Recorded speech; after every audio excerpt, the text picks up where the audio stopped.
ఎంసెట్ పరీక్షను ఏ సబ్జెక్టుతో ప్రారంభించాలి? కష్టమైన విభాగంలో మంచి మార్కులు సాధించాలంటే ఏం చేయాలి? ఇంటర్ మార్కుల ప్రాధాన్యత ఎంత? వంటి సందేహాలతో సతమతమవుతున్న విద్యార్థులకు మార్గదర్శనం చేస్తున్నారు విద్యారంగ నిపుణులు శంకర్రావు. ఈటీవీ ప్రేక్షకులందరికీ నమస్కారం. నా పేరు శంకర్రావు. ఈరోజు మనం ఎంసెట్ పరీక్ష హాల్లో ప్రణాళిక ఏ విధంగా ఉండాలి, ఎంసెట్ ఇంజనీరింగ్ విద్యార్థులు ఎంసెట్ ఎగ్జామ్ రాసేటప్పుడు తీసుకోవాల్సిన జాగ్రత్తలు ఏంటి, ఈ విషయాల గురించి చర్చించడానికి మనం ఈరోజు ఈటీవీ స్టూడియోలో ఉన్నాం. మనతో పాటు డిఫరెంట్ స్టూడెంట్స్ కూడా మనతో పాటు ఉన్నారు. సో వాళ్ళు అడిగే ప్రశ్నలకి మనం ఈరోజు సమాధానాలని చర్చిస్తాం. So welcome to all students. Sir, నా పేరు కార్తిక్. ఎంసెట్ ఎగ్జామ్స్కి ఇంటర్ ఎగ్జామ్స్కి ఉన్న సిలబస్లో డిఫరెన్స్ ఏంటి? ఆ రెండింటి ప్రిపరేషన్కి ఉన్న డిఫరెన్స్ ఏంటి? Okay, very good question.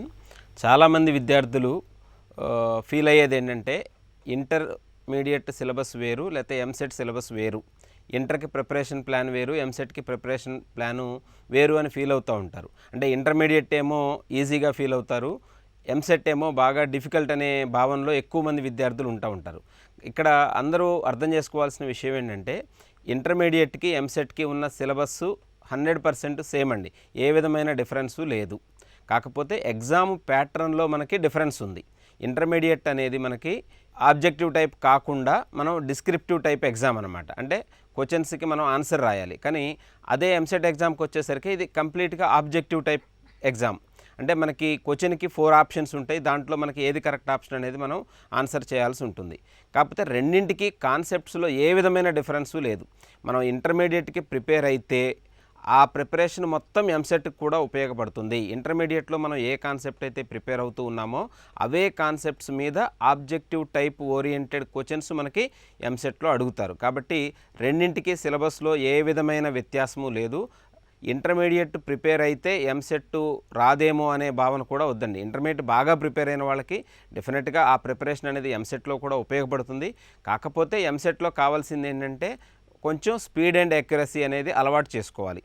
Objective type of క్వశ్చన్స్కి మనం ఎలా ఆన్సర్ చేయాలి అనే దాన్ని ప్రాక్టీస్ చేస్తే డెఫినెట్గా యూజ్ అవుతూ ఉంది. సో సిలబస్లో ఏ విధమైన వ్యత్యాసం లేదు. కాబట్టి ఇంటర్మీడియట్లో మంచి మార్కులు వచ్చే ప్రతి విద్యార్థి కూడా ఎంసెట్లో మంచి మార్కులు, మంచి ర్యాంకు తెచ్చుకునే అవకాశం ఉంది. సో కాన్ఫిడెంట్గా ప్రిపేర్ అవ్వండి, డెఫినెట్గా మీకు మంచి అవకాశం అనేది ఉంటుంది ఎంసెట్లో కూడా. హలో సార్, నా పేరు వినయశ్రీ. ఎంసెట్ ఎగ్జామ్స్లో ఏ సబ్జెక్ట్కి ఎంత టైం కేటాయించాలి? ఫస్ట్ ఏ సబ్జెక్ట్ స్టార్ట్ చేయాలి? సో ఎంసెట్ ఎగ్జామ్లో ఇది కూడా చాలా ఇంపార్టెంట్ విషయం అమ్మా. చాలామందికి ఏంటంటే అవగాహన లేక మనం ఎంసెట్ ఎగ్జామ్ రాసేటప్పుడు, అంటే కాంపిటేటివ్ ఎగ్జామ్ అనేది ప్రతిదీ కూడా టైం బౌండెడ్ ఎగ్జామ్. చాలామంది విద్యార్థులకి ఏంటంటే ఎంసెట్ ఎగ్జామ్ రాసేటప్పుడు టైం మేనేజ్మెంట్ అనేది తెలియదు. సో అంటే ఈ కాంపిటేటివ్ ఎగ్జామ్ అనే ప్రతిదీ కూడా టైం బౌండెడ్ ఎగ్జామ్. అంటే మనకి ఇచ్చిన 3 అవర్స్ టైంలో మనం ఇచ్చిన ప్రశ్నలన్నిటికీ సమాధానాలు ఫాస్ట్గా యాక్యురేట్గా రాయాల్సిన అవసరం ఉంటుంది. సో దీనికి మనం కొన్ని మెళకువలు పాటించాలి. అంటే పర్టికులర్గా మనం ఎంసెట్ ఇంజనీరింగ్ సబ్జెక్ట్స్కి వస్తే దీంట్లో మనకి మ్యాథమెటిక్స్, ఫిజిక్స్, కెమిస్ట్రీ 3 సబ్జెక్టులు ఉంటాయి.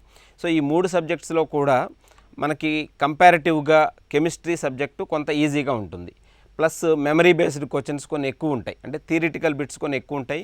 దానికి మనకి ఆన్సర్ చేయడానికి తక్కువ టైం పడుతుంది.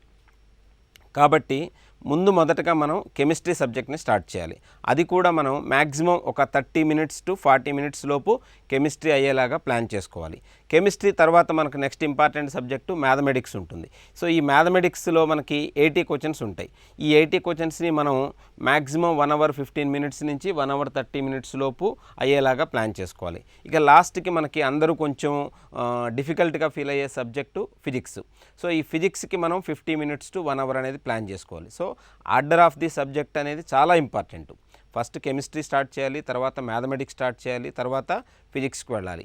సో ప్రతి సబ్జెక్ట్కి కొంత టైంని కేటాయించుకొని ఆ టైంలోపు మనం ఎన్ని క్వశ్చన్స్ని ఆన్సర్ చేయగలిగితే అన్ని చేసి తర్వాత నెక్స్ట్ సబ్జెక్ట్కి వెళ్ళాలి. మనం ఒకే సబ్జెక్ట్ మీద ఎక్కువ టైంను కేటాయిస్తే దానివల్ల తర్వాత సబ్జెక్ట్లో మనకి ఈజీ క్వశ్చన్లు ఉన్నా కూడా ఆన్సర్ చేయకుండా మనం మార్క్స్ని కోల్పోయే ప్రమాదం ఉంటుంది. కాబట్టి ప్రతి సబ్జెక్ట్కి మనం అనుకున్న సమయాన్ని కేటాయించాలి.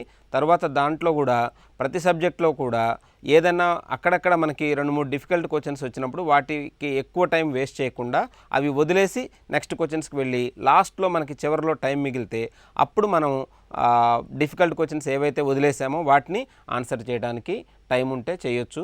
దానివల్ల ఉపయోగం కూడా ఉంటుందన్నమాట మనకి. సో ఈ ఆర్డర్ ఆఫ్ ది సబ్జెక్ట్ అనేది వెరీ వెరీ ఇంపార్టెంట్ ఎంసెట్లో. ఓకే. హలో సార్, నా పేరు సాహితి. ఎంసెట్ ఎగ్జామ్కి ఐపీ ఎగ్జామ్స్ అయిపోయినాక ప్రిపరేషన్ ప్లాన్ ఎలా ఉండాలి సార్? ఓకే. ఇప్పుడు మనకి ఇంటర్మీడియట్ ఎగ్జాము ఇప్పుడు ఈ సంవత్సరం తీసుకుంటే మార్చి 15కే యాక్చువల్ ఎగ్జామ్స్ అయిపోతాయి. కాకపోతే కొన్ని కారణాల వల్ల మనకి ఒక ఎగ్జాము పోస్ట్పోన్ అయింది. మార్చి 19 జరుగుతుంది. అంటే మార్చి 19కి మనకి ఇంటర్ ఎగ్జామ్స్ కంప్లీట్ అవుతాయి అనుకుందాం. మనకి తెలంగాణలో ఎంసెట్ ఎగ్జాము మే 12వ తారీఖు ఉంది. అంటే ఈ మధ్యలో గ్యాప్ చూస్తే మనకి సుమారుగా ఒక 1.5 మంత్ పైన టైం ఉంది. అంటే ఒక 50 రోజుల వ్యవధి మనకి ఇంటర్ ఎగ్జామ్స్కి ఈ ఎంసెట్ పరీక్షకి మధ్యలో ఉన్నాయి. సో ఈ 50 డేస్ని మనం కరెక్ట్గా ప్లాన్ చేసుకుంటే ఈ ఎంసెట్ ఎగ్జామ్కి మనం బెటర్గా ఆన్సర్ చేయడానికి అటెంప్ట్ చేయడానికి అవకాశం ఉంటుంది. సో ముఖ్యంగా మీరు చేయాల్సింది ఏంటంటే ఇప్పుడు మీరు ఇంటర్మీడియట్ ఎగ్జామ్ అనేది సెకండ్ ఇయర్ సిలబస్ మీద రాస్తున్నారు. అంటే గత 2-3 నెలల నుంచి మీరు కంప్లీట్గా సెకండ్ ఇయర్ సిలబస్కే బాగా ప్రాధాన్యత ఇచ్చి ఉంటారు ఇంటర్ ఎగ్జామ్స్ దృష్ట్యా. అయితే మనం ఎంసెట్ ఎగ్జామ్ అనేది 2 సంవత్సరాల సిలబస్ మీద రాయాల్సి ఉంటుంది. మొదటి సంవత్సరం ప్లస్ 2వ సంవత్సరాల సిలబస్ మీద. కాబట్టి ఈ ఉన్న 50 డేస్ టైంలో మనం కొంత ఎక్కువ సమయాన్ని మొదటి సంవత్సరం సిలబస్కి కేటాయించుకోవాలి. అంటే సుమారుగా ఒక 20 days 25 days time first year సిలబస్కి కేటాయించుకొని ఆ సిలబస్ని మనం పార్ట్లుగా డివైడ్ చేసుకొని ఒక ప్రణాళికాబద్ధంగా ఫస్ట్ ఇయర్ సిలబస్ మొత్తాన్ని రివైజ్ చేసుకోవాలి ముందు. ఆ తర్వాత ఒక 25 రోజులు ఫస్ట్ ఇయర్ సిలబస్ అయిపోయిన తర్వాత ఒక 15 రోజులు సెకండ్ ఇయర్ సిలబస్కి అలాట్ చేసుకోవాలి మనం. ఈ 25 రోజులు 15 రోజులు అయిపోయిన తర్వాత మనకు ఒక 10 రోజులు మిగులుతుంది. ఈ 10 రోజులు కూడా మనం మొత్తం సిలబస్ మీద కొంత గ్రాండ్ టెస్ట్లు అనేది ప్రాక్టీస్ చేసుకుంటే, మోడల్ గ్రాండ్ టెస్ట్ అనేది ప్రాక్టీస్ చేసుకుంటే మీకు ఎంసెట్ ఎగ్జామ్కి ముందు కొంత ప్రాక్టీస్ అవుతుంది. సో మీరు ఈ టైంని 25 డేస్ ఫస్ట్ ఇయర్కి, 15 డేస్ సెకండ్ ఇయర్కి, ఒక 10 డేస్ అనేది గ్రాండ్ టెస్ట్ ప్రిపరేషన్కి అలాట్ చేసుకొని ప్రణాళికాబద్ధంగా ప్రిపేర్ అయితే ఎంసెట్లో మీరు మంచి మార్కులు మంచి ర్యాంకు తెచ్చుకోవడానికి అవకాశం ఉంటుంది. హలో సార్, నా పేరు కృతిక. ఎంసెట్లో ప్రశ్నలు అన్నీ తెలుగు అకాడమీ సిలబస్కి లోబడి ఉంటాయా లేదా అవుట్ ఆఫ్ సిలబస్ నుంచి ఏమైనా వస్తాయా? ఓకే, ఇది కూడా మంచి క్వశ్చన్ అమ్మా. మనకి ఎంసెట్ అనేది లేదా ఇంటర్ అనేది ఇవి రెండూ కూడా ఒకే సిలబస్ని అనుసరించి ఉంటాయని ముందు చెప్పుకున్నాం మనం. ఇవి రెండూ కూడా కంప్లీట్గా మన తెలుగు అకాడమీ ఏదైతే సిలబస్ని ప్రిస్క్రైబ్ చేశారో ఆ సిలబస్కు లోబడే ఉంటాయి. కంపల్సరీగా ప్రతి క్వశ్చన్ కూడా మన తెలుగు అకాడమీ సిలబస్లో ఉన్న కాన్సెప్ట్స్ ఆధారంగానే ఇవ్వబడుతుంది. కాకపోతే ఆ కాన్సెప్ట్ బేస్ చేసుకొని క్వశ్చన్ని వాళ్ళు కొత్తగా ఫ్రేమ్ చేసే అవకాశం ఉంటుంది. కానీ అవుట్ ఆఫ్ సిలబస్ నుండి వచ్చే ప్రసక్తే లేదు. కంప్లీట్గా ప్రతి ప్రశ్న మ్యాథమెటిక్స్ అయినా, ఫిజిక్స్ అయినా, కెమిస్ట్రీ అయినా అన్ని సబ్జెక్ట్స్లో కూడా ప్రతి ప్రశ్న మనకి తెలుగు అకాడమీలో ఏదైతే కాన్సెప్ట్స్ ఇచ్చారో ఆ కాన్సెప్ట్స్ ఆధారం చేసుకొనే క్వశ్చన్ని ఫ్రేమ్ చేయడం జరుగుతుంది. అంతేగాని అవుట్ ఆఫ్ సిలబస్ వచ్చే ప్రసక్తి లేదు. దాని గురించి మీరు ఎవరు కూడా వర్రీ అవ్వాల్సింది లేదు. సో తెలుగు అకాడమీలో ఇచ్చిన ప్రతి కాన్సెప్ట్ని మీరు క్షుణ్ణంగా చదివి అర్థం చేసుకొని దానిలో ఉండే ఫార్ములాలు ఏవైతే ఉంటే అవన్నీ కూడా కొన్ని మెమరైజ్ చేసుకోవాలి. సో థియరిటికల్ బిట్స్ ఉంటాయి కొన్ని, అట్లానే కొన్ని అప్లికేషన్ ఓరియంటెడ్ ఉంటాయి. ఇవన్నిటినీ కూడా ప్రణాళికాబద్ధంగా మీరు ప్రిపరేషన్ చేసుకుంటే డెఫినెట్గా మంచి ర్యాంక్ తెచ్చుకునే అవకాశం ఎంసెట్లో ఉంటుంది. సార్, ఎంసెట్లో ఇంటర్ మార్క్స్ వెయిటేజ్ ఉంటుందా? ఉంటే ఆ వెయిటేజ్ని ఎలా లెక్కిస్తారు? ఓకే, ఎంసెట్లో ఇంటర్మీడియట్ మార్క్స్కి వెయిటేజ్ ఉంది ప్రస్తుతం. అంటే ఇంటర్మీడియట్ మార్క్స్కి 25% వెయిటేజ్ ఉంది. సో ఈ 25% వెయిటేజ్ అనేది ఎలా లెక్కిస్తారు అంటే, సో ఇది చాలా ఇంపార్టెంట్ పాయింట్, అందరూ కూడా గుర్తుపెట్టుకోవాల్సింది. చాలామంది ఏంటంటే కొంతమంది ఇంటర్మీడియట్ని నెగ్లెక్ట్ చేస్తూ ఉంటారు. ఓన్లీ ఎంసెట్ ప్రిపరేషను లేకపోతే మిగతా కాంపిటేటివ్ ఎగ్జామ్స్ ప్రిపేర్ అవుతూ ఇంటర్మీడియట్ మార్కులను నెగ్లెక్ట్ చేస్తారు. సో దానివల్ల మనకి ర్యాంకింగ్లో చాలా ఎఫెక్ట్ అయ్యే ప్రమాదం కూడా ఉంది. కాబట్టి మనకి ఎంసెట్లో ఇంటర్మీడియట్ మార్కులకి 25% వెయిటేజ్ ఉంది. సో ఈ వెయిటేజ్ అనేది ఎలా లెక్కిస్తారు అంటే, ఈ ఎంసెట్లో ఇంటర్ వెయిటేజ్ అనేది ఓన్లీ గ్రూప్ సబ్జెక్ట్స్కి, అంటే మ్యాథమెటిక్స్, ఫిజిక్స్, కెమిస్ట్రీ సబ్జెక్ట్స్కి మాత్రమే వెయిటేజ్ ఉంటుంది. సో మిగతా లాంగ్వేజెస్కి వెయిటేజ్ ఉండదు. సో ఈ సబ్జెక్ట్స్ అన్నీ కలిపి మనకి ఇంటర్లో 600 మార్కులకు జరుగుతాయి. 2 ఇయర్స్ కలిపి మ్యాథమెటిక్స్, ఫిజిక్స్, కెమిస్ట్రీ సబ్జెక్ట్లో మనకి 600 మార్కులకి జరుగుతుంది.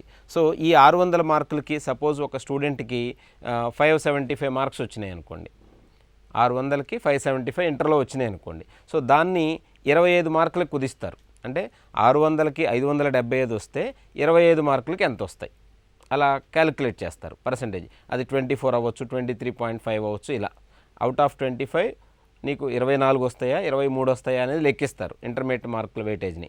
అలానే ఎంసెట్ పరీక్ష అనేది మనకి 160 మార్కులకు జరుగుతుంది. ఈ 160 మార్కులకి నీకు 120 మార్క్స్ వచ్చినాయి అనుకున్నాం ఎంసెట్లో. సో ఆ 120 మార్క్స్ని 75కి క్యాలిక్యులేట్ చేస్తారు. అంటే నీకు 160కి 120 వస్తే 75కి నీకు ఎంత వస్తాయి? 50 మార్కులు వస్తాయి. సపోజ్ 60 మార్కులు వస్తాయి. సో ఇంటర్లో 25కి నీకు 24 వచ్చినాయి, ఎంసెట్లో 75కి నీకు 60 వచ్చినాయి అనుకోండి. ఈ 60 + 24 84 నీకు అవుట్ ఆఫ్ 100 అనమాట. సో దాని మీద బేస్ చేసుకొని ర్యాంక్ ఇవ్వడం జరుగుతుంది. అంటే ఇంటర్మీడియట్లో చూసుకుంటే 25% వెయిటేజ్ ప్రకారం మీరు స్కోర్ చేసే ప్రతి 24 మార్కులు ఇంటర్మీడియట్లో వచ్చే వాటికి ఎంసెట్లో 1 మార్కు యాడ్ అవుతుంది లేదా తగ్గుతుంది. అంటే మీకు అవుట్ ఆఫ్ 600 576 మార్క్స్ వస్తే మీకు 24 వస్తుంది అవుట్ ఆఫ్ 25. అంతకంటే ఇంకో 24 తగ్గినాయి అనుకోండి, ఇంకొక మార్కు తగ్గుతుంది. కాబట్టి అట్లానే ఎంసెట్లో వచ్చేసి 75% వెయిటేజ్ ఉంటుంది. 160కి 75కి తగ్గిస్తారు. సో ఈ రెండింటినీ కలిపి ఫైనల్ ర్యాంకింగ్ అనేది ఇవ్వడం జరుగుతుంది. కాబట్టి ఒక్కొక్కసారి ఎంసెట్లో సేమ్ మార్కులు వచ్చిన వాళ్ళకి ఇంటర్మీడియట్లో ఎవరికైతే ఎక్కువ మార్కులు ఉంటాయో వాళ్ళకి అడ్వాంటేజ్ వచ్చి ముందు ర్యాంక్ వచ్చేస్తుంది. కాబట్టి ఇంటర్మీడియట్ మార్కులకు కూడా కంపల్సరీగా ప్రాధాన్యత, ఈక్వల్ ఇంపార్టెన్స్ ఇచ్చే ఆబ్జెక్టివ్ ఎగ్జామ్ ఒకటే కాకుండా సమాన ప్రాధాన్యత ఇస్తే రేపు ర్యాంకింగ్లో 1 మార్కు 1.1% తేడాలో మనం ర్యాంకింగ్స్ 100 ర్యాంకులు 1000 ర్యాంకులు తేడా వచ్చే అవకాశాలు కూడా ఉంటాయి. కాబట్టి సో ఇంటర్మీడియట్కి సమాన ప్రాధాన్యత అనేది ప్రతి విద్యార్థి ఇవ్వటం అనేది అలవాటు చేసుకోవాలి. హలో సార్, నా పేరు శ్రీ హర్షిత. ఎంసెట్లో ఓఎంఆర్ని మార్చేసేటప్పుడు తీసుకోవాల్సిన జాగ్రత్తలు ఏంటి సార్? ఓకే. సో చాలామంది ఏంటంటే ఇది నెగ్లెక్ట్ చేసే విషయము. ఎంసెట్లో మనం ఓఎంఆర్ మీద మార్క్ చేయాలి. సో మనం ఆన్సర్ చేసిన ప్రతి క్వశ్చన్ని కూడా ఓఎంఆర్ మీద మనం పెన్నుతో మార్క్ చేయాలి. ఒకప్పుడు మనకి పెన్సిల్తో మార్కింగ్ ఉండేది. ఏదన్నా మిస్టేక్ అయితే మనం ఎరేజ్ చేసి మళ్ళీ చేయడానికి ఉండేది. కానీ ఇప్పుడు పద్ధతి మార్చి కంపల్సరీగా పెన్నుతోనే ఓఎంఆర్ని మార్క్ చేయాలనే సిస్టమ్ పెట్టారు. కాబట్టి సో మీరు మార్క్ చేసేటప్పుడు చాలా జాగ్రత్తగా ఉండాలి. సో దీంట్లో ప్రధానంగా స్టూడెంట్స్కి చాలామందికి వచ్చే సందేహం ఏంటంటే మనం క్వశ్చన్ పేపర్ మొత్తం ఆన్సర్ చేసిన తర్వాత ఓఎంఆర్ ఫిల్ చేసుకోవాలా, లేకపోతే ప్రతి క్వశ్చన్కి మనం ఓఎంఆర్ ఫిల్ చేసుకుంటూ వెళ్ళాలా, ఎలా చేస్తే మనకి అడ్వాంటేజ్గా ఉంటుంది అనేది చాలామంది స్టూడెంట్స్కి ఉండే డౌట్. సో దాంట్లో కూడా మనకి ఎంసెట్ అనేది టైం మేనేజ్మెంట్. కాబట్టి ఎలా చేస్తే మనకి టైం సేవ్ అవుతుంది అనేది మీరు అర్థం చేసుకొని చేయాలి. సో మొత్తం క్వశ్చన్ పేపర్ చేసిన తర్వాత మీకు ఓఎంఆర్ని మార్క్ చేసే టైం తక్కువ ఉందనుకోండి, అప్పుడు మీరు హడావుడిలో మిస్టేక్స్ చేసే అవకాశం ఉంటుంది. కాబట్టి ఆ పద్ధతి మంచిది కాదు. అయితే మరి ప్రతి క్వశ్చన్కి మనం ఓఎంఆర్ మార్క్ చేసుకుంటా పోతే అక్కడ కూడా ఎక్కువ టైం వేస్ట్ అవుతుంది. కాబట్టి మీరు ఒక 10 క్వశ్చన్లు ఆన్సర్ చేసుకొని ఆ 10 క్వశ్చన్లని ఓఎంఆర్లో మార్క్ చేయాలి జాగ్రత్తగా చూసుకుంటూ. అలానే నెక్స్ట్ 10 క్వశ్చన్స్ సాల్వ్ చేసి మళ్ళీ ఓఎంఆర్ మార్క్ చేసుకోవాలి. అలా చేయటం వల్ల ఏంటంటే ఎప్పటికప్పుడు అయిపోతూ ఉంటుంది, ఎక్కువ పెండింగ్ ఉండదు. ప్లస్ ప్రతి క్వశ్చన్కి చేయటం అయితే ఓఎంఆర్కి వెళ్ళటం, క్వశ్చన్ పేపర్కి రావటం, ఇలా టైం వేస్ట్ అయ్యే అవకాశం ఉంటుంది. కాబట్టి 10-15 క్వశ్చన్లు అనేది మీ వీలుని బట్టి ఒక 2 క్వశ్చన్స్ 3 క్వశ్చన్స్ అటు ఇటు చేసుకున్నా పర్లేదు. లేదా ఒక పేజీ ఎంసెట్లో మన బుక్లెట్లో 1 పేజీలో ఉన్నాయన్నీ ఒకసారి మార్క్ చేసుకోండి. అప్పుడు ఈజీగా ఉంటుంది, ఏది మిస్ అయ్యే ఛాన్స్ ఉండదు. మొదటి ద్వితీయ సంవత్సరం సిలబస్లో దేనికి ప్రాధాన్యత ఇవ్వాలి? ఇప్పుడు ఎంసెట్ అనేది ఇంటర్మీడియట్ 2 సంవత్సరాల సిలబస్ మీద బేస్ అయి ఇస్తారమ్మ. సో దీంట్లో మనకి ఫస్ట్ ఇయర్కి ఎక్కువ ఉంటుంది, సెకండ్ ఇయర్కి తక్కువ ఉంటుంది అనేది ఏం లేదు. 2 సంవత్సరాలకి సమాన ప్రాధాన్యత ఉంటుంది. కాకపోతే ఒక్కొక్కసారి క్వశ్చన్ పేపర్ ఇచ్చేటప్పుడు ఒక 1 or 2 క్వశ్చన్స్ ఫస్ట్ ఇయర్లో ఎక్కువ రావచ్చు, ఒక 1 or 2 క్వశ్చన్స్ సెకండ్ ఇయర్లో ఎక్కువ రావచ్చు. సో కాకపోతే 2 సంవత్సరాల సిలబస్కి సమాన ప్రాధాన్యత ఉంది. అందుకనే మీరు ప్రిపరేషన్లో రెండింటిని దృష్టిలో పెట్టుకొని ప్రిపేర్ అవ్వాలి. ఓన్లీ సెకండ్ ఇయర్ ఎక్కువ ప్రిపేర్ అయ్యారనుకోండి, దానివల్ల మీరు ఫస్ట్ ఇయర్ సిలబస్లో వచ్చే క్వశ్చన్స్ మిస్ అయ్యే అవకాశం ఉంటుంది. కాబట్టి 2 సంవత్సరాలకి సమాన ప్రాధాన్యత ఉంటుంది. ఎంసెట్లో ఎన్ని మార్క్స్ వస్తే మంచి ర్యాంక్ వస్తుంది? టాప్ 10 కాలేజెస్లో సీట్ రావాలంటే ఎంత ర్యాంక్ రావాలి సార్? ఓకే. సో దీని మీద కూడా చాలామందికి అవగాహన లేక, అంటే మనం ఎన్ని మార్కు ముందు మనకు ఒక గోల్ ఉండాలి. ప్రతి స్టూడెంట్కి కూడా ఏంటంటే ఒక గోల్ ప్రకారం చదివితే అసలు మన గోల్ ఏంటి, మనం ఎంత ర్యాంక్ తెచ్చుకోవాలనుకుంటున్నాం, ఏ కాలేజీలో చేరాలనుకుంటున్నాం, అది కూడా చాలా ఇంపార్టెంట్. ఆ ప్రణాళిక అనేది ఉంటే దానికి తగ్గట్టుగా మనం ప్రిపేర్ అవుతాం, ఆ ర్యాంక్ తెచ్చుకోవడానికి ప్రయత్నిస్తాం. అలా లేకుండా మనం జస్ట్ ప్రిపేర్ అయిపోతే ఎన్ని మార్క్స్ వస్తే ఏమొస్తుందనేది తెలుసుకోవడం అనేది చాలా ఇంపార్టెంట్. సో మంచి ప్రశ్న ఇది. సో ఎంసెట్లో మనకి 160 మార్క్స్కి జరుగుతుంది ఇంజనీరింగ్ ఎంసెట్ అనేది. సో దీంట్లో మనం గత 3-4 సంవత్సరాల ఫలితాలను విశ్లేషిస్తే ఒక 120 మార్క్స్ వచ్చే వాళ్ళకి 1000 బిలో ర్యాంక్ వచ్చే అవకాశం ఉంది. అంటే అవుట్ ఆఫ్ 160 120 మార్క్స్ తెచ్చుకోగలిగితే నీకు అంటే ఇది 40 క్వశ్చన్స్ 40 మార్క్స్ వేరియేషన్ ఉంది, 160కి 120. సో 120 మార్క్స్ తెచ్చుకుంటేనే ఆ స్టూడెంట్కి 1000 లోపు ర్యాంక్ వస్తూ ఉంది. అంటే 1,00,000 మంది సుమారుగా రాస్తూ ఉంటే కేవలం 1000 మంది మాత్రమే ఆ 160కి 120 మార్క్స్ తెచ్చుకోగలుగుతున్నారు. కాబట్టి ఎంసెట్ అనేది అంత మరీ కఠినమైన పరీక్ష కాదు. సో 1000 లోపు ర్యాంక్ తెచ్చుకోవాలనే విద్యార్థి చాలా ఈజీగా తెచ్చుకోవచ్చు. అట్లానే ఇంకా కిందకు వచ్చి చూస్తే మనకి ఒక 100 మార్క్స్ వస్తే మీకు ఒక 4000 బిలో ర్యాంక్ వచ్చే అవకాశం ఉంది. అంటే అవుట్ ఆఫ్ 160 100 మార్కులు తెచ్చుకుంటే 4000 ర్యాంక్ లోపు ఉండే అవకాశం ఉంది. అట్లానే 85 మార్క్స్ తెచ్చుకోగలిగితే 10,000 లోపు ర్యాంక్ వస్తుంది. అంటే నీకు ర్యాంకు ఒక 5,000 లోపు వస్తే కనుక నీకు మన స్టేట్లో ఉన్న టాప్ 10 కాలేజెస్లో సీట్ రావడానికి అవకాశం ఉంటుంది. అదే 1000 లోపు వచ్చిందనుకోండి, మీరు కోరుకున్న కాలేజీ కోరుకున్న బ్రాంచ్లో కూడా సీట్ వచ్చే అవకాశం ఉంటుంది. కాబట్టి మన మెయిన్ టార్గెట్ మినిమం 100 మార్కులు ఎంసెట్లో తెచ్చుకోవాలి అనేది గోల్ పెట్టుకొని ప్రిపేర్ అయితే డెఫినెట్గా మీరు అనుకున్న విధంగా మంచి కాలేజీలో మంచి బ్రాంచ్లో మంచి కోర్సులో మీకు ఏదైతే ఇష్టమైన కోర్సు ఉందో ఇంజనీరింగ్లో ఆ కోర్సులో మీరు సీట్ తెచ్చుకోవడానికి అవకాశం ఉంటుంది. ఎందుకంటే ఇంజనీరింగ్లో మనకి మంచి కాలేజీ అనేది చాలా చాలా ఇంపార్టెంట్. ఎంసెట్ ఎగ్జామ్లో ప్రశ్నల స్థాయి ఎలా ఉంటుంది? సో ఎంసెట్ అనేది మనకి ఆబ్జెక్టివ్ టైపు ఎగ్జామ్ అనేది చెప్పుకున్నాం. అట్లానే మనకి ఎంసెట్ ఇంజనీరింగ్లో చూస్తే సుమారుగా మన రాష్ట్రంలో ఒక 60,000 70,000 సీట్లు ఉన్నాయి ఎంసెట్కి. మన రాసే స్టూడెంట్స్ అరౌండ్ 1 lakh నుంచి 1,20,000 ఉంటున్నారు. కాబట్టి number of seats number of students చూస్తే మళ్ళీ వీళ్ళలో చాలామంది ఐఐటీలకి ఎన్ఐటీలకి డీమ్డ్ యూనివర్సిటీలకి వెళ్ళే వాళ్ళు ఉంటారు. కాబట్టి టోటల్గా చూస్తే కాంపిటీషన్ అనేది నంబర్ ఆఫ్ సీట్స్కి స్టూడెంట్స్కి చాలా తక్కువగానే ఉంది. ఆల్మోస్ట్ ఇట్ ఈజ్ 1:2 రేషియో కంటే తక్కువగానే ఉంది. కాబట్టి ఎంసెట్ అనేది మరీ డిఫికల్ట్గా అయితే ఉండదు, అట్లని మరీ ఈజీగా ఉండదు. అయితే గత 3-4 సంవత్సరాల్లో కొంత ఎంసెట్లో ప్రశ్నల స్థాయిని కొంత పెంచారు. ఇంతకుముందు కంటే గతంలో కంటే కూడా ఈ రీసెంట్గా 3-4 ఇయర్స్ ఎగ్జామ్స్లో ప్రశ్నల స్థాయి అనేది కొంచెం ఎక్కువగా ఉంది. సో అయితే దీంట్లో ప్రతి స్టూడెంట్ అర్థం చేసుకోవాల్సింది ఏంటంటే మ్యాక్సిమం ఎక్కువ మంది స్టూడెంట్స్ ఎంసెట్లో 100 మార్కులు దాటాలి అనేది గోల్గా పెట్టుకుంటారు. అంటే మీకు 100 మార్కులు రావాలి అంటే డెఫినెట్గా ఆ ఎంసెట్ ఎగ్జామ్లో ఉండే 160 క్వశ్చన్లో 100 క్వశ్చన్స్ డెఫినెట్గా చాలా ఈజీగా ఉంటాయి. మనకు మ్యాక్సిమం డిఫికల్ట్ క్వశ్చన్స్ అనేవి ఒక 20 క్వశ్చన్స్ ఉంటాయి.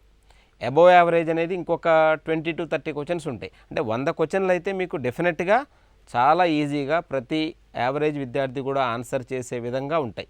సార్ ఎంసెట్లో ఎగ్జామినేషన్ హాల్లో ఎలాంటి జాగ్రత్తలు తీసుకోవాలి సార్?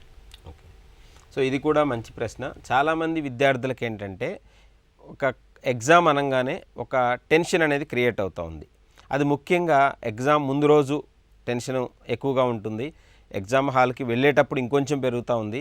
ఎగ్జామ్ హాల్లో కూర్చున్న తర్వాత క్వశ్చన్ పేపర్ ఎలా వస్తుందో ఎలా రాస్తామనే టెన్షన్ ఇంకా కొంచెం పెరిగిపోతూ ఉంటుంది.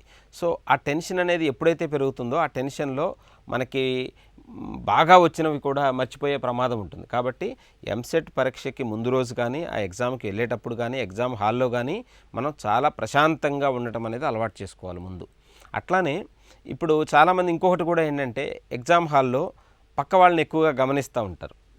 అంటే ఆ పక్క వాళ్ళు సీరియస్గా రాసేసుకుంటూ ఉన్నారనుకోండి, వాళ్ళందరికీ బాగా వచ్చేసినాయి, మనకేమో ఏమీ రావట్లేదు అనే ఫీలింగ్లో ఇంకొంచెం టెన్షన్ అనేది క్రియేట్ అవుతూ ఉంది. ఎందుకంటే పేపర్ అనేది అందరికీ కామన్గానే ఉంటుంది. ప్రతి విద్యార్థి ఆల్మోస్ట్ మీలాగానే ప్రిపేర్ అయి ఉంటారు. కాబట్టి డిఫికల్ట్గా ఉంటే పేపరు అందరికీ డిఫికల్ట్గానే ఉంటుంది, ఈజీగా ఉంటే అందరికీ. It is relative comparison. చాలామంది అది కాకుండా పక్కన వాళ్ళందరూ బాగా రాసేస్తున్నారు, నేను ఒక్కడనే బాగా రాయట్లేదేమో, నాకే డిఫికల్ట్గా అనిపిస్తుందేమో అనే భావనలో తప్పులు ఎక్కువ చేస్తూ ఉంటారు. కాబట్టి ఎగ్జామ్ హాల్లో వీలైనంత వరకు మనం చాలా ప్రశాంతంగా ఉండాలి. అనవసరమైన ఆందోళన అనేది పెట్టుకోకూడదు. ప్లస్ పక్క విద్యార్థి ఏం చేస్తున్నాడు, ఎన్ని క్వశ్చన్లు అయిపోయినాయి, నాకెన్నైనాయి, ఇలాంటి కంపారిజన్లు అనేది ఎగ్జామ్ హాల్లో పెట్టుకోకూడదు.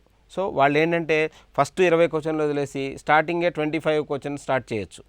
అదే మీరు చూసినప్పుడు వాళ్ళు 30 క్వశ్చన్ 40 క్వశ్చన్ చేస్తున్నారనుకోండి, సో అప్పుడే వాళ్ళకి 40 క్వశ్చన్స్ అయిపోయినాయి, నాకేమో ఇంకా నేను 10వ క్వశ్చన్లోనే ఉన్నాను, నేను వెనకబడిపోతాననే ఫీలింగ్ మీకు వస్తూ ఉంటుంది. అందుకని అసలు వేరే విద్యార్థులని గమనించటం ఎగ్జామ్ హాల్లో మంచిది కాదు, పర్టికులర్గా కాంపిటేటివ్ ఎగ్జామ్లో. కాబట్టి ప్రశాంతంగా మీకు ఏదైతే వచ్చో దాన్ని పర్ఫెక్ట్గా మీరు సబ్జెక్ట్ వైజ్గా రాసుకుంటూ ఆన్సర్ చేసుకుంటూ పోవాలి. మీకు అలాట్ చేసిన టైంలో మీరు ఎంతవరకు మ్యాక్సిమం ఆన్సర్ చేయగలరో దాన్ని ఆన్సర్ చేసుకోవాలి. ఎట్లాగో ఎంసెట్లో నెగిటివ్ మార్కింగ్ అనేది లేదు కాబట్టి చివరిలో మీకు ఏదన్నా క్వశ్చన్స్ మిగిలిపోతే దానికి ఏదో ఒక ఛాయిస్ పెడితే కొంత లక్ ఫ్యాక్టర్ కూడా మీకు యాడ్ అయ్యే అవకాశం ఉంటుంది కాబట్టి వాటిలో మీరు ఒక 10 క్వశ్చన్లు అలా పెడితే ఒక 2-3 అన్నా మీకు యాడ్ అయ్యే అవకాశం ఉంటుంది కాబట్టి సో దాని గురించి వరి అవ్వాల్సిన అవసరం లేదు. ఎంసెట్ ఎగ్జామ్ ముందు 2-3 రోజులకి ఎలా ప్రిపేర్ అవ్వాలి సార్? ఇప్పుడు ఇంతకు ముందు చెప్పుకున్న ప్రశ్నలాగానే ఇది కూడా సేమ్ రిలేటెడ్ క్వశ్చన్ అమ్మా. ఎంసెట్ ఎగ్జామ్ ముందు అంటే చాలామంది విద్యార్థులు చేసేది ఏంటంటే ఎగ్జామ్కి లాస్ట్ 2-3 డేస్లో హడావుడిగా ఇంకా అది చదవలేదు ఇది చదవలేదని గాబరా పడిపోతూ ఉంటారు. అలా కాకుండా ఎంసెట్ ఎగ్జామ్ ముందు 2-3 రోజులు కూడా మనం వీలైనంత వరకు జస్ట్ ఫార్ములాస్ని కాన్సెప్చువల్ క్వశ్చన్స్ ఏవైనా ఉంటే వాటిని మాత్రం రిమైండ్ చేసుకుంటే సరిపోతుంది. ఇక కొత్తగా మనం ఏమీ నేర్చుకునే అవకాశం అప్పుడు లేదు కాబట్టి మీరు హడావుడిగా అన్ని చాప్టర్లు అన్నీ చదివేద్దామని కాకుండా మీకు ఆల్రెడీ చదివేసేసుకున్నారు, అంతా అయిపోయింది ప్రిపరేషను. ఇక లాస్ట్ మినిట్లో మీరు చేయాల్సింది ఏంటంటే కొంచెం మెమరీ బేస్డ్వి, అంటే మనం 2-3 సార్లు చదివితే గుర్తుంచుకోవాల్సిన విషయాలు కొన్ని ఉంటాయి. సో అవి గుర్తుంటేనే మనం ఆన్సర్ రాయగలం కాబట్టి అలాంటి మెమరీ బేస్డ్ క్వశ్చన్స్ కానీ లేకపోతే ఫార్ములాస్ ఒకసారి రివైజ్ చేసుకుంటే వీలైనంత తక్కువ ప్రిపరేషన్ చేసుకోవాలి. లాస్ట్ 2 డేస్లో ఏంటంటే మనం ఎక్కువ హడావుడి చేయకుండా వీలైనంత తక్కువ ప్రిపరేషను, అది కూడా ఫార్ములాసు కాన్సెప్ట్స్ మెమరీ బేస్డ్ లాంటివి మాత్రమే. ఓవరాల్గా మీరు ఏదైనా నోట్స్ ఆల్రెడీ ప్రిపేర్ చేసుకుని ఉంటే జస్ట్ ఆ నోట్ పాయింట్స్ వరకు ఒకసారి రివైజ్ చేసుకుని ప్రశాంతంగా ప్రిపేర్ అయితే మీరు ఎంసెట్ని బాగా రాయడానికి వీలవుతుంది. ఈరోజు మనం ఎంసెట్ ఎగ్జామ్ హాల్లో ఎలా ఉండాలి, ఎంసెట్ ఎగ్జామ్ ముందు ఎలా ప్రిపేర్ అవ్వాలి, ఎంసెట్లో మంచి ర్యాంక్ తెచ్చుకోవాలంటే ఏమేమి జాగ్రత్తలు తీసుకోవాలనే విషయాల గురించి ఈరోజు మనం విపులంగా చర్చించుకోవడం జరిగింది. సో ఎంసెట్ పరీక్షకి ప్రిపేర్ అయ్యే ప్రతి విద్యార్థి కూడా ఈరోజు ఈ విద్యార్థులందరూ అడిగిన ప్రశ్నలకి వాటికి మనం సమాధానాలు చెప్పుకున్నాం. వాటన్నిటినీ కూడా మీరు పాటించి మీరు ఏకాగ్రతతో టెన్షన్ లేకుండా ఎగ్జామ్ హాల్లో ఎగ్జామ్ ముందు కూడా టెన్షన్ పడకుండా ప్రశాంతంగా ప్రిపేర్ అయ్యి ఇక్కడ ఇచ్చిన సూచనలన్నీ కూడా పాటించి మంచి ర్యాంక్ తెచ్చుకుంటారని ఆశిస్తూ అందరికీ నమస్కారం.